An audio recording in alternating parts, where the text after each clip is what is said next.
Empecemos. Les quería decir que les quiero comentar la guía del laboratorio, porque los dos primeros problemas se refieren a la guía del laboratorio.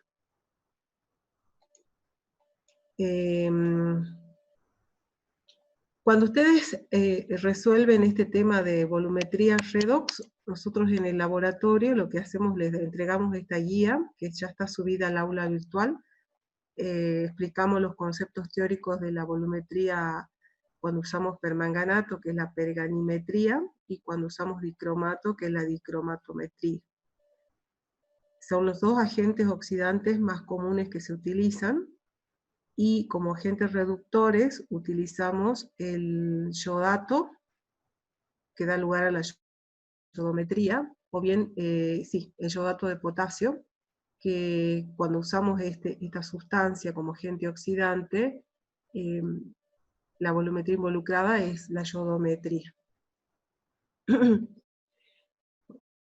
Entonces, como agentes oxidantes usamos permanganato, dicromato, yodato de potasio, y como agentes reductores usamos oxalato de sodio, que lo usamos para normalizarlo al permanganato, y tiosulfato de sodio, que es un patrón secundario que se normaliza con el yodato de potasio. O sea, acá tenemos un par.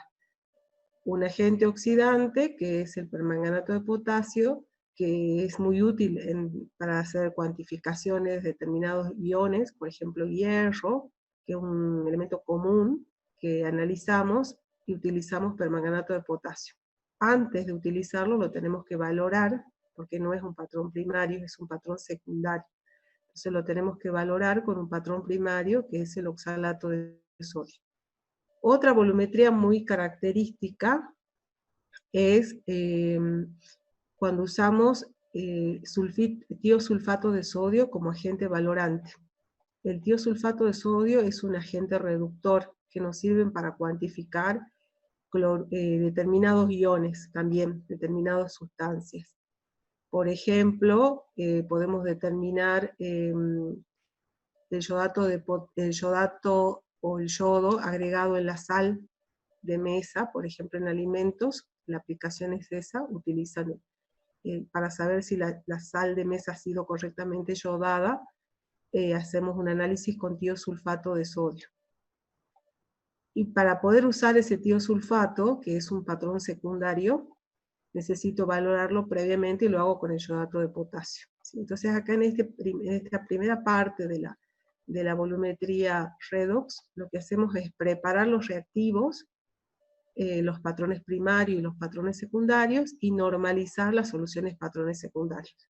Y en la clase siguiente hacemos cuantificaciones de determinados analitos que son propios o característicos de cada carrera. Les dije, por ejemplo, en alimentos determinan qué cantidad de yodo tiene una sal de mesa, que por ley debe ser yodada. Los de bioquímica hacen cuantificación de calcio en orina. Los de ingeniería estaban haciendo determinación de la pureza de una lavandina, o sea, el cloro activo en una lavandina. Y geología aplica volumetría redox para cuantificar hierro y cobre en un mineral, en una malaquita. Entonces, en la clase siguiente preparan la muestra y la cuantifican el analito que le interesa con alguno de estos reactivos.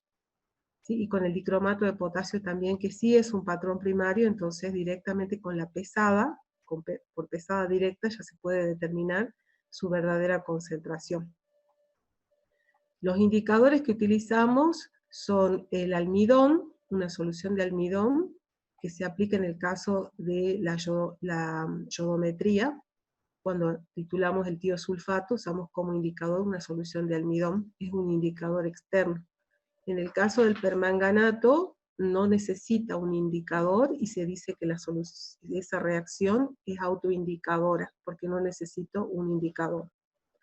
Y en el caso del dicromato se utiliza un indicador redox, o sea, una sustancia también redox, que reacciona cuando ya se ha consumido todo el valorante, cambiando de color. O sea, es un indicador redox que también cambia de color en cercanías del punto final de la titulación, como la paradifenilamina, que sería ese el indicador para este caso, la difenilamina.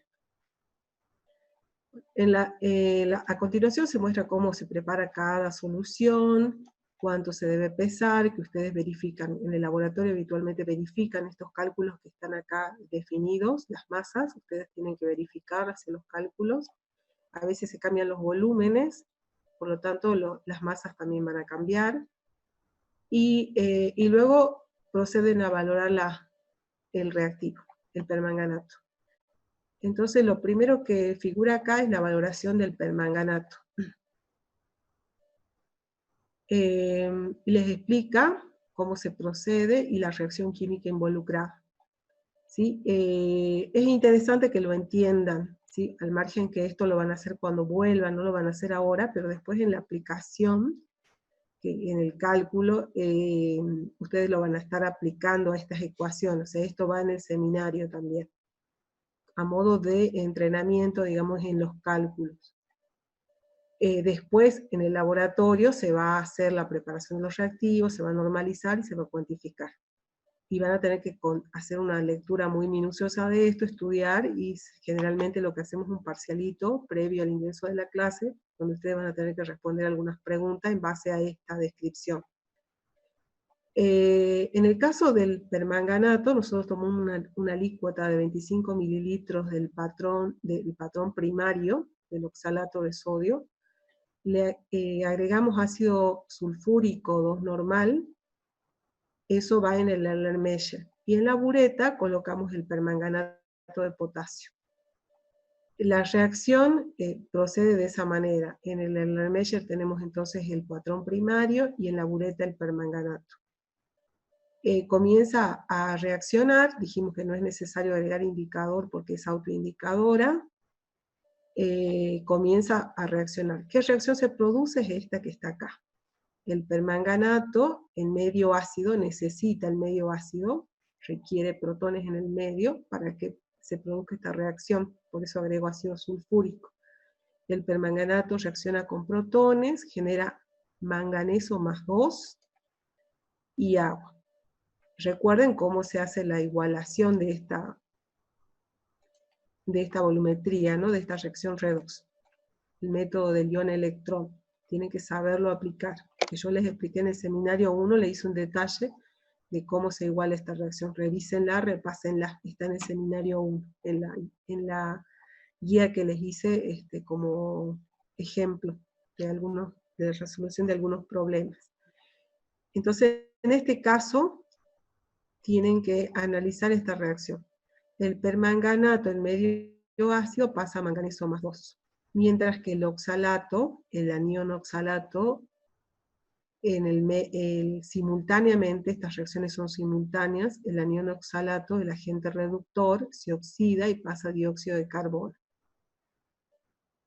Esta especie, el permanganato, es una especie que tiene un color púrpura violáceo, o sea, un rosa muy intenso, un púrpura intenso, que cuando ocurre esta reacción cambia de color. El permanganato es de color púrpura, y el manganeso más 2 es incoloro. Entonces cuando procede esta reacción, la gota de permanganato que cae sobre el oxalato, que es incoloro también, una solución incolora, se transforma en incolora. O sea, cae la gotita, ustedes ven que cae una gota, se pone rosadito, pero inmediatamente desaparece el color. Eso nos está diciendo que esta reacción está siendo llevada a cabo, que se está produciendo esta reacción.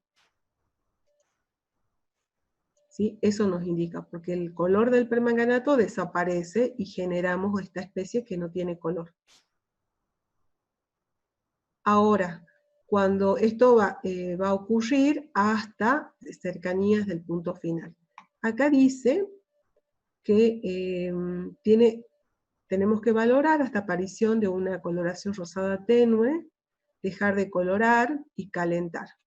Entonces acá nos está diciendo que es necesario un calentamiento. Y eso ustedes lo van a verificar en el laboratorio, porque cuando agreguen de 3 a 4 gotas de permanganato, la reacción se va a frenar, porque no se va a volver incoloro, va a quedar persistente el color en el medio. Eso significa que esta reacción no progresa. Con 2 gotitas o 3 gotitas, la reacción se detiene. No pasa de fucsia a incoloro. Significa que, y teóricamente, debo gastar un volumen similar. Si la normalidad del oxalato es la misma que del permanganato, el volumen gastado tiene que ser aproximadamente el mismo. Si estoy poniendo 25, el volumen de oxalato de permanganato que tengo que consumir tiene que ser aproximadamente 25. Pero resulta que con 3 gotas la solución se mantiene rosada. Entonces significa que esta reacción no está progresando y por eso es necesario calentarla hasta 60 grados aproximadamente, y en ese instante ustedes cuando calienten van a ver que el medio se hace incoloro, o sea que esta reacción sí se produce con el calentamiento. Eso se debe a que hay una barrera, una energía de activación que tiene que superar esta reacción con ese calentamiento, y una vez superada, la reacción ya continúa sin problemas.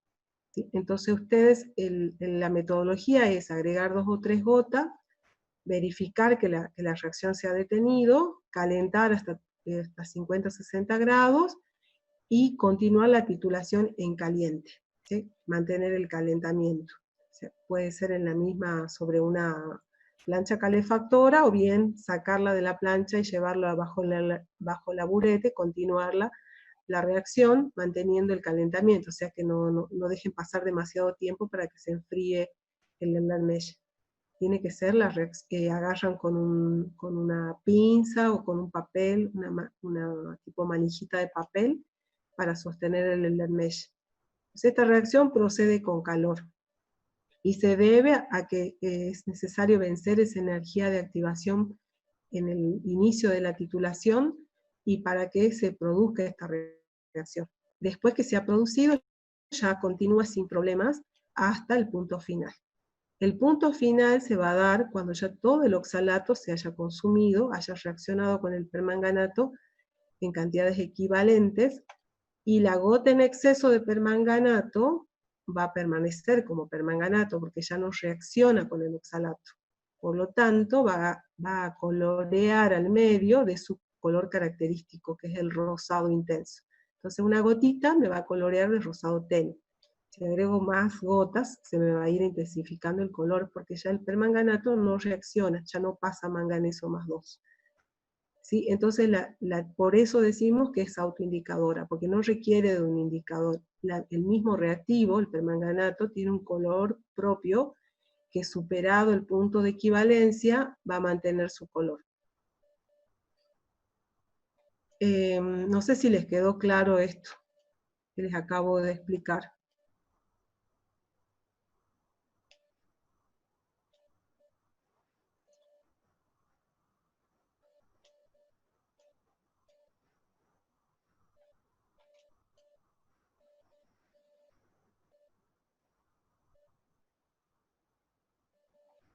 Bueno, entonces decimos que la reacción es autoindicadora, que no requerimos indicador cuando titulamos permanganato, el permanganato con el patrón primario, que es el oxalato de sodio. Y se debe a que el ion permanganato presenta una coloración, el ion al cual se transforma durante la titulación no presenta color, es incoloro, por lo tanto mientras la reacción proceda, va a desaparecer el color. Cuando la reacción ya no proceda, que es después del punto final, del punto de equivalencia digo, una gota en exceso de permanganato va a teñir a la solución de color fucsia, ¿sí? O sea, una gotita diluida en el medio de reacción me va a dar un rosa muy pálido. Si se pasan demasiado, se le va a poner rosa intenso, quiere decir que ya han pasado el punto final, ¿sí? Que están cometiendo mucho error. O sea, hay que llegar al rosa pálido, persistente.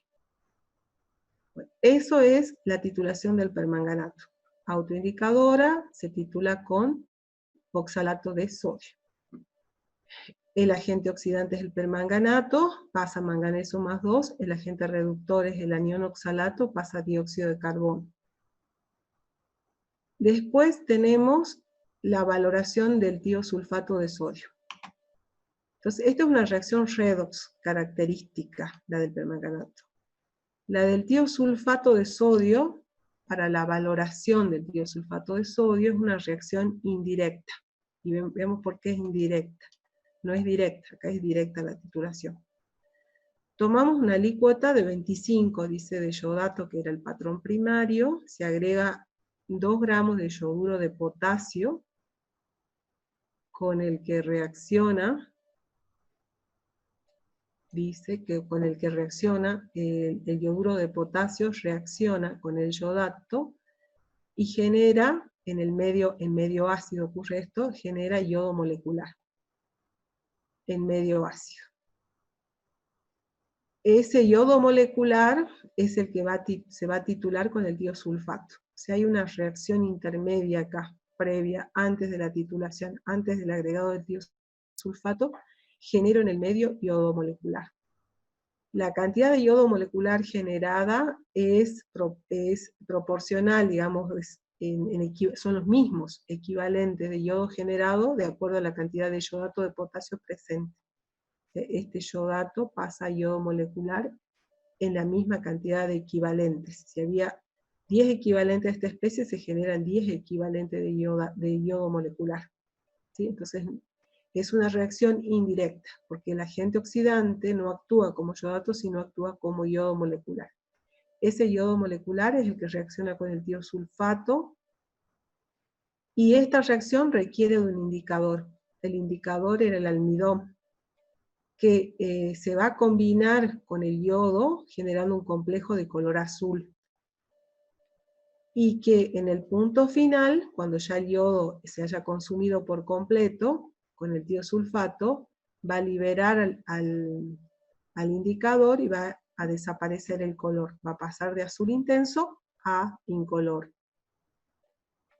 La diferencia, decimos que el indicador que está actuando acá es un indicador externo, y que la diferencia con los otros casos que veníamos viendo, ese indicador se coloca al final de la titulación, no se lo agrega al inicio de la titulación, sino al final.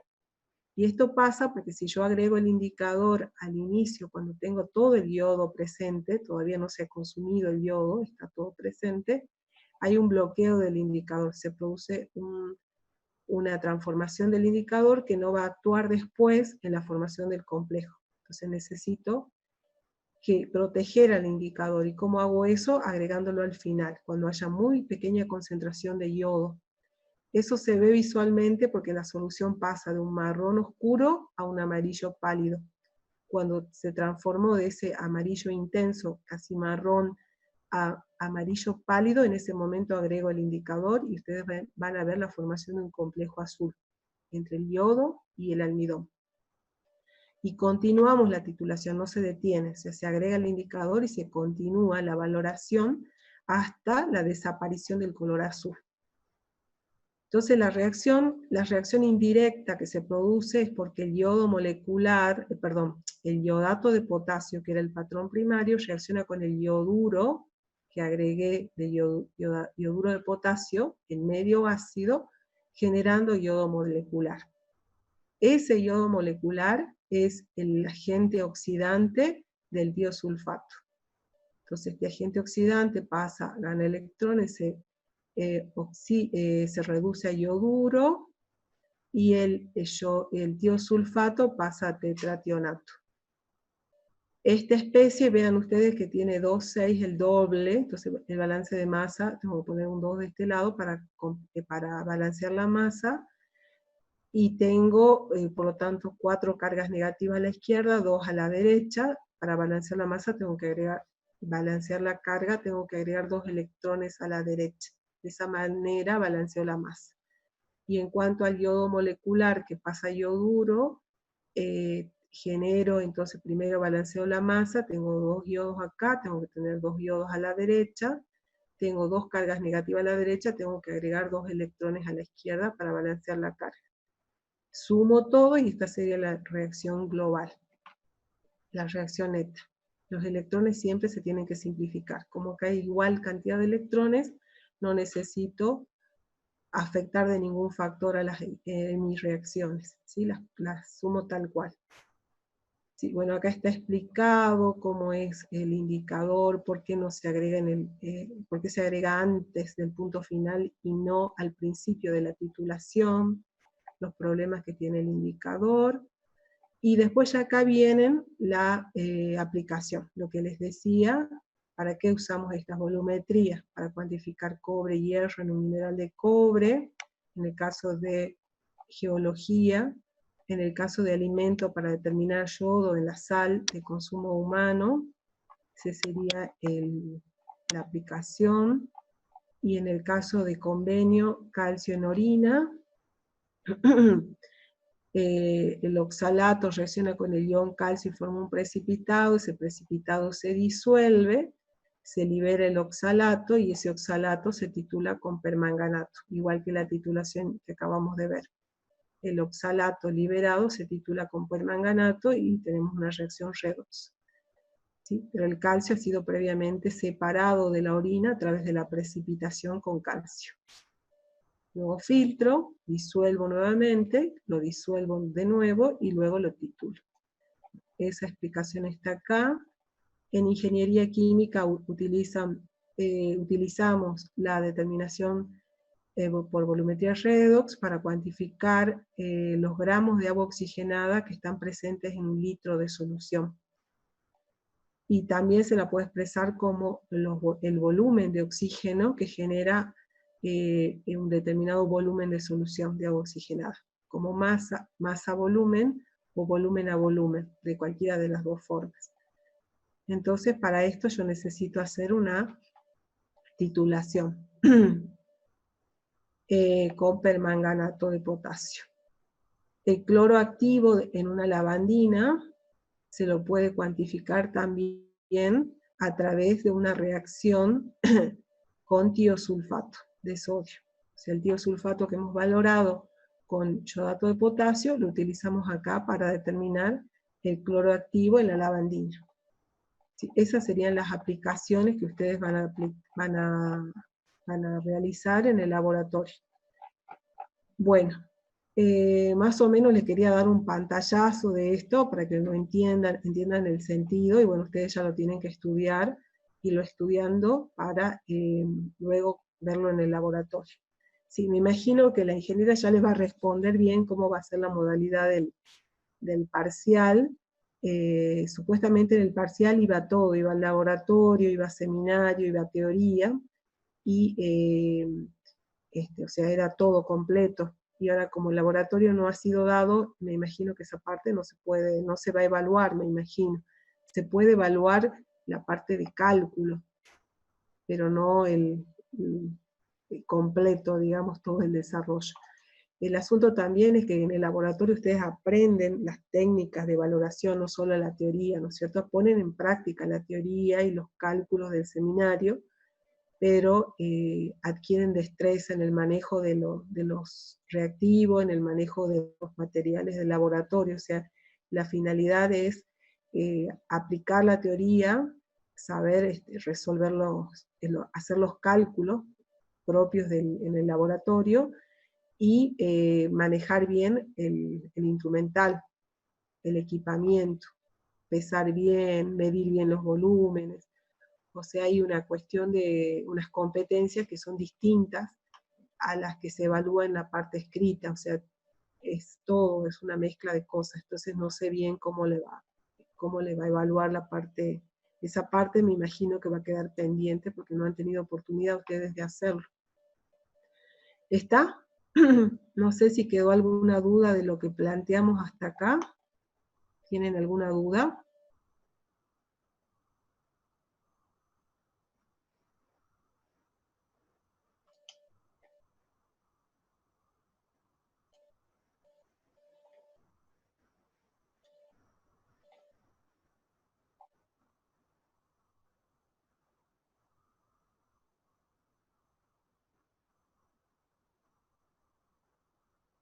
En la valoración del yodo,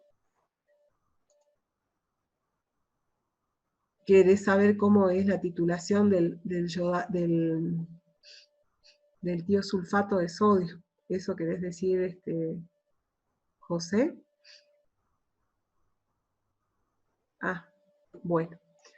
Entonces, en la valoración del tiosulfato de sodio, que la reacción estaba más arriba, me piden que lo repita.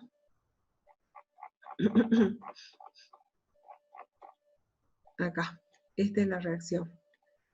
Decimos que inicialmente yo tengo mi patrón primario, que es yodato de potasio.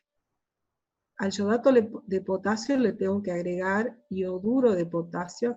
Acá pongo lo que me interesa, que es el ion yoduro. Le tengo que agregar ioduro de potasio. La técnica dice 2 gramos de ioduro de potasio. Y esa cantidad de ioduro de potasio está en exceso. Quiere decir que agrego una cantidad que es mayor a la que necesito. No importa.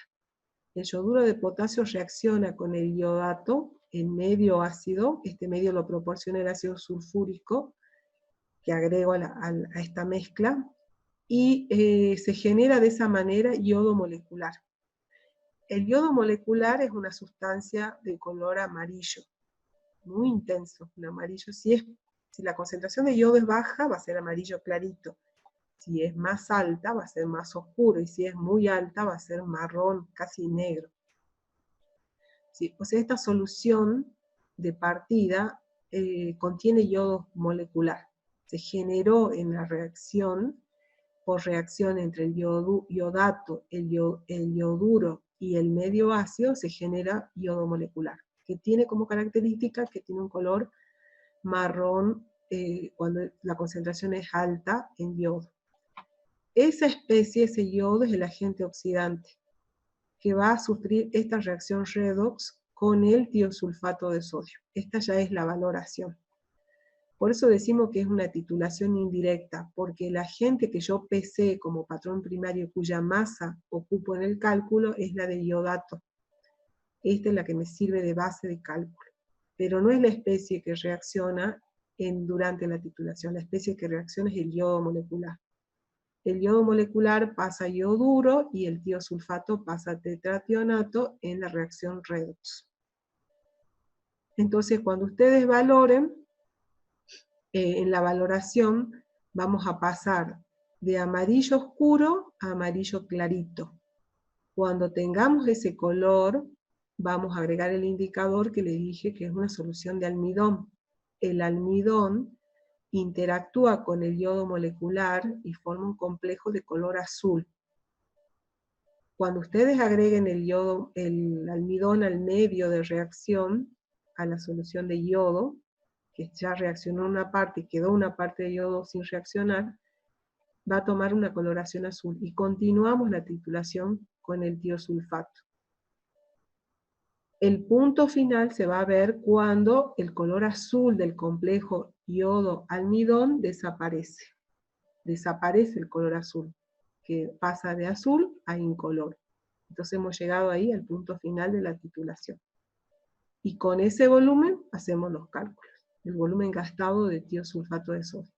Ahora en el seminario vemos los cálculos, pero les quería explicar esta reacción, que tengan en cuenta esta reacción, quién es el que participa, por qué decimos que es indirecta, a diferencia del permanganato que es directa, porque no hay ninguna reacción previa, simplemente apenas agregue el permanganato al oxalato va a producirse esta reacción. Dijimos que había un freno acá, que lo superábamos con el calentamiento, y después continuaba, y hasta que veíamos una coloración rosa pálida en el medio que me indicaba que ya no progresaba esta reacción.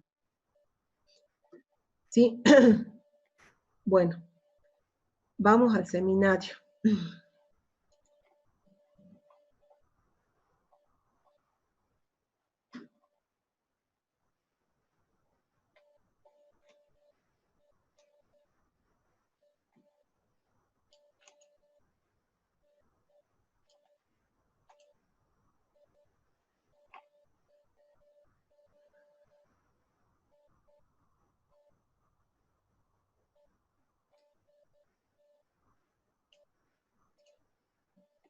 El primer problema dice, en la normalización del permanganato, cuya concentración aproximada es 0,1 normal, o sea, cuando yo preparé el permanganato, lo preparo para que tenga esta concentración.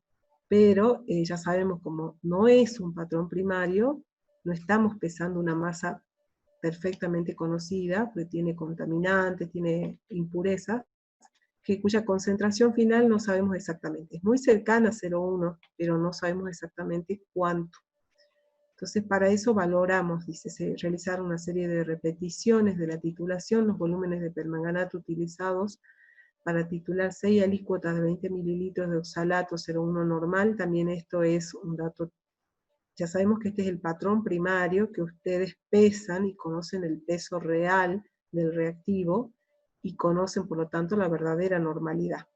Nosotros cuando calculamos la masa a pesar, decimos, quiero preparar oxalato de sodio 0,1 normal, y corresponde pesar cierta masa. Pero ustedes en realidad pesan otra, una masa muy cercana, pero no exactamente igual. Puede ser que sea exactamente igual, pero la mayoría de las veces no pueden pesar exactamente igual, porque no pierden tiempo, digamos, en ajustar los decimales hasta la cuarta cifra decimal con precisión. Entonces pesan una cierta masa muy cercana, y que por lo tanto la normalidad calculada va a ser cercana a 0,1, en función de la masa real que han pesado.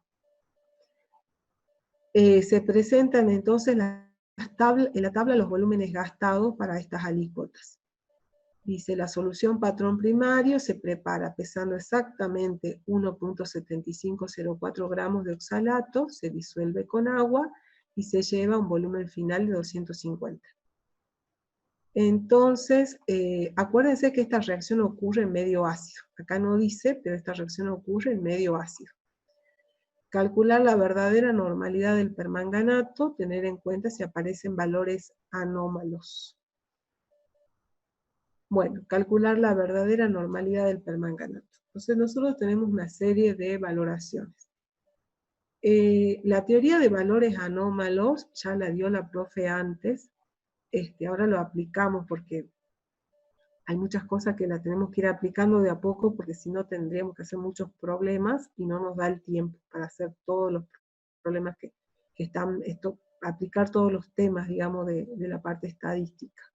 Entonces aprovechamos los ejercicios para aplicar esos problemas estadísticos. Tenemos que calcular la verdadera normalidad del agente oxidante, del permanganato de potasio, teniendo en cuenta si existen valores anómalos. ¿Qué es un valor anómalo? ¿Han leído la teoría y han visto la teoría de valores anómalos?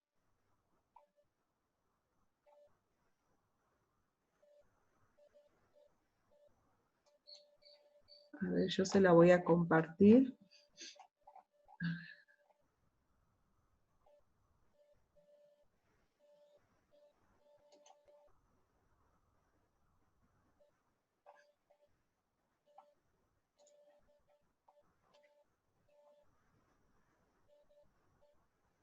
Sí, exactamente, con la constante de Grabs se calcula. Se calcula con la constante de Grabs.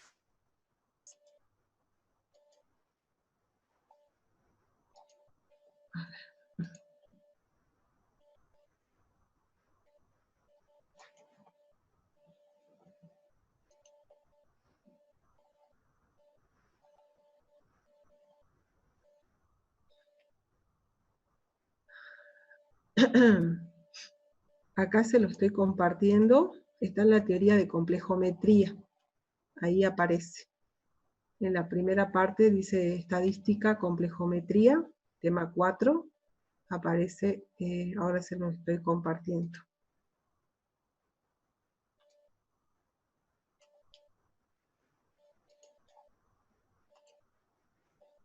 ¿Lo ven? ¿Ven el PDF? Bien.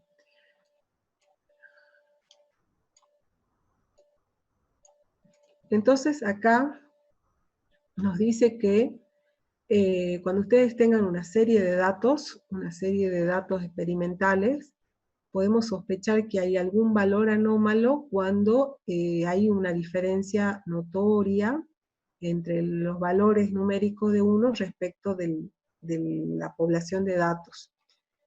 ¿Sí? Entonces es muy frecuente que uno, o posiblemente más, de los valores de mediciones analíticas difiera del resto de manera inexplicable. Estas medidas se llaman anómalas. En algunos casos se puede atribuir un valor anómalo a un error humano, o sea, que haya leído mal o que se le haya pasado unas gotitas de más, que suele pasar. O sea, en la titulación, en este caso, eran volúmenes que medían por las distintas titulaciones.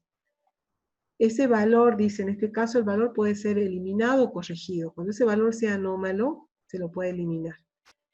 Sin embargo, incluso cuando los valores que son obviamente erróneos han sido eliminados o corregidos, todavía quedan aquellos que pudieran ser valores anómalos. Entonces surge la duda si dichos valores podrían ser conservados o rechazados, puesto que los valores finales de la media y la desviación estándar dependerán de la decisión de rechazar o no rechazar. Una forma frecuente de estudiar una medida sospechosa de ser un valor anómalo es la constante de Grabs, que compara la desviación entre el valor sospechoso y la media, el valor sospechoso y la media de los datos. Con esa diferencia se compara con la desviación estándar de la muestra. O sea, hacemos un cociente entre el valor sospechoso y su media, dividido el desvío estándar de la serie de datos. Mediante ese cálculo del estadístico G, o sea, calculamos esta expresión, llamamos G calculado, y comparamos con un valor crítico. Entonces vamos a una tabla y decimos, en función del tamaño de la muestra, n datos, si n vale 3, el valor crítico para G es 1.155. Si el valor para nosotros era, ¿cuántos datos teníamos?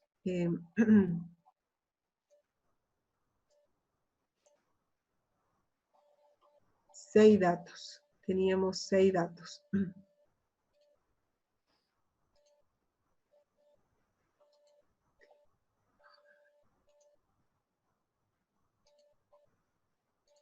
Teníamos n igual a 6. Entonces la constante crítica, el G de Grabs crítico, es 1.887. Sería en nuestro caso. Sí, ese es el dato y tenemos que calcular el G calculado. El G calculado es el valor sospechoso. Primero tenemos que ver los datos y ver si hay algún valor sospechoso, restarle su media, dividirlo por el desvío estándar. El cociente de ese cálculo lo comparo con el valor de tabla, que para nosotros sería 1.887. ¿Sí? ¿Se entendió?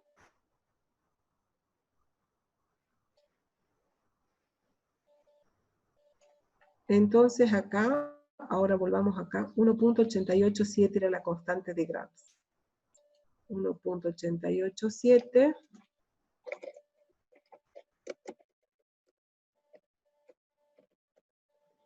Y tenemos que calcular la media y el desvío estándar de esa serie de datos. El desvío estándar, calcular el G calculado. Ahora les comparto de nuevo el seminario.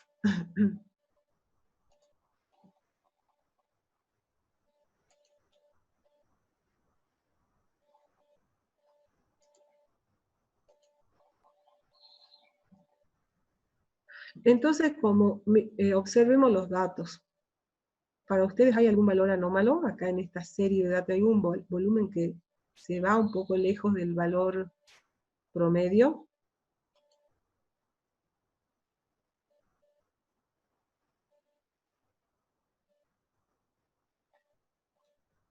$18.40 me dice. Bueno, entonces el valor sospechoso, el X sospechoso,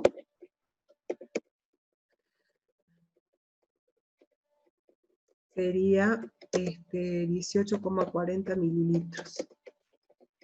Entonces tenemos que calcular el G para ese valor sospechoso, que era igual al valor sospechoso, o sea 18.40 menos el valor medio.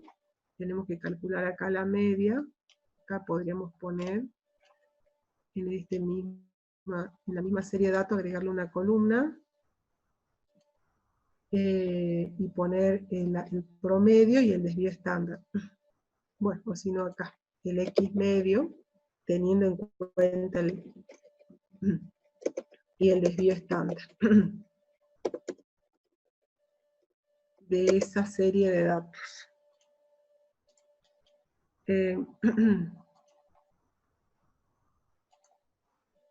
¿Pueden calcular la media ustedes un ratito?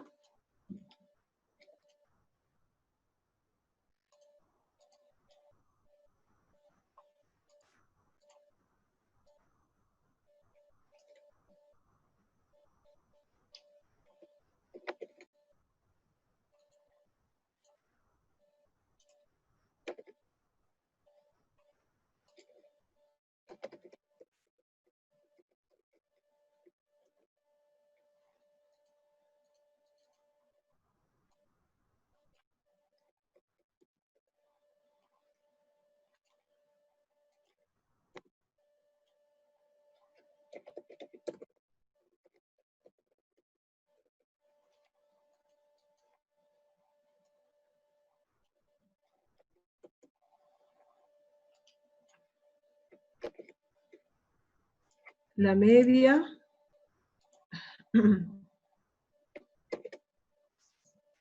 la media me da 19.0667, vamos con 4 decimales, y el desvío estándar me da, ustedes lo hicieron, 0.37505.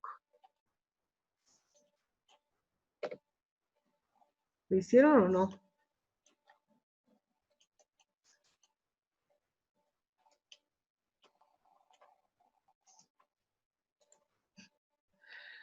La media coincide, esto sería en mililitros, porque es una magnitud, no es un número a dimensión, es una magnitud, y acá también, mililitros. Estos serían los, según el cálculo, nos daría estos valores. Entonces el G calculado sería el valor promedio, el valor sospechoso, menos la media,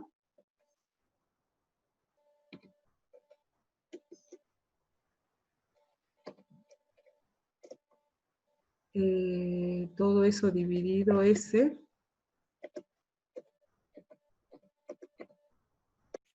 dividido S.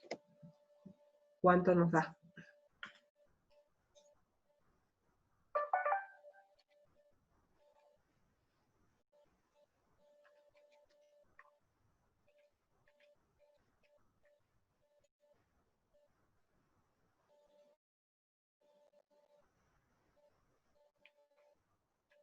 Acá puse más 17.505.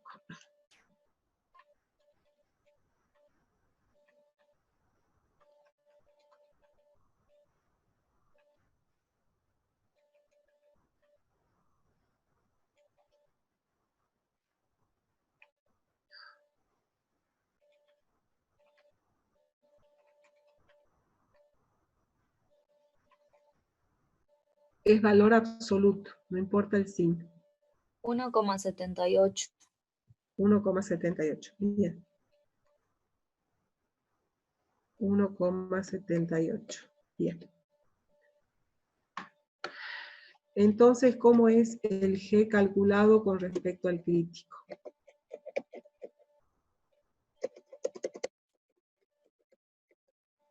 El G calculado es menor.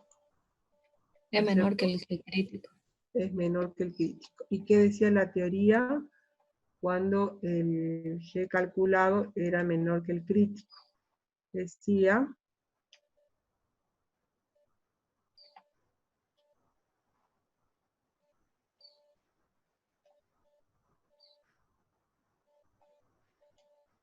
que no se rechaza. ¿Sí? Ese es el criterio.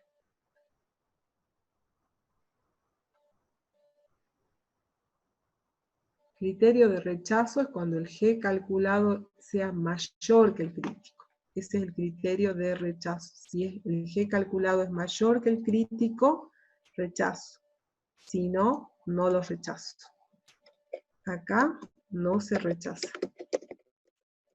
El valor anómalo, el valor sospechoso. El valor sospechoso como anómalo. No rechazo si es menor. Si es mayor, sí. Entonces significa que la media sigue siendo esta. Este sería mi dato para el cálculo siguiente. La primera pregunta es calcular la verdadera normalidad del permanganato. Entonces, y nos pide que tengamos en cuenta si hay algún valor anómalo. Si no hubiera dado el valor al revés, el que he calculado mayor que el crítico, significa que tengo que rechazar este valor, lo tengo que eliminar. ¿Sí? Lo tengo que eliminar y volver a calcular el promedio y el desvío estándar sin tener en cuenta este valor. O sea, ahí me va a cambiar la media y el desvío estándar porque tengo que eliminar este punto.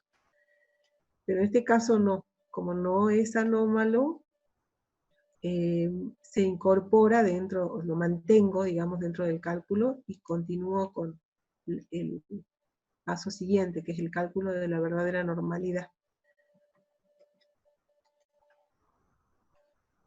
¿Qué me dicen acá los chicos? A ver, que no veo bien. El 19.55, pero te da 1.28. ¿Está bien? Si ustedes tienen dudas de algún otro valor, hacen lo mismo. ¿Sí? ¿Cómo hace el desvío estándar? El desvío estándar yo lo calculé con el Excel, pero la definición era la sumatoria de los desvíos al cuadrado sobre n. La raíz cuadrada de la suma de los cuadrados de los desvíos de cada punto respecto de su media, sumatoria de los cuadrados, dividido en raíz cuadrada. ¿Sí? Eso tienen que, ya es tema visto antes. Repasen. Eso ya lo tienen que saber. Desvío estándar, promedio. ¿Sí? Bueno. Entonces la primera etapa, esta. Sabemos que no es anómalo, ya sabemos cuál es la media, y con ese dato vamos al cálculo.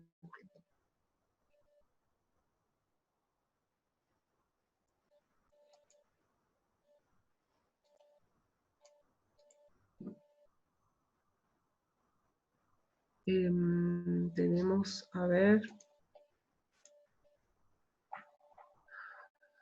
bibliografía, estadística. Sí, vayan repasando, chicos, porque, porque después se le va a amontonar demasiado los temas. A ver, teoría, estadística, errores y estadística.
Profe, disculpe, tenemos una clase ahora, ya empezó.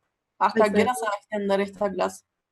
No, hasta acá nomás, si ustedes tenían clase, perdón, me olvidé que es una horita. Bueno, entonces, acá llegamos, hasta acá llegamos. Tenemos 4 clases teóricas, tenemos 2 clases. Nosotros lo hacemos en 4 para que no sea tan pesado y según el tiempo. Bueno, llegamos hasta acá. Planteemos el número de equivalentes. El número de equivalentes del permanganato tiene que ser igual al número de equivalentes del oxalato, y de ahí calculamos el volumen del oxalato. Recuerdan que eso era la forma de calcular.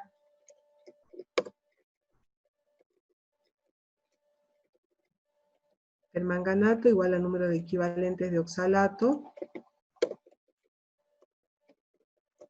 Y en función de eso calculamos la masa del permanganato. A ver. Planteo esto nada más que esto para que lo tengan en cuenta y después lo completamos el lunes. ¿Sí? En base a esta relación tenemos que calcular la verdadera normalidad del permanganato de potasio. Ustedes ya saben cómo hacer igualar los equivalentes, ¿sí? Y de eso sacamos la verdadera normalidad. Vemos que el número de equivalentes de permanganato es igual a volumen por normalidad, y el número de equivalentes de oxalato es la masa sobre el peso equivalente.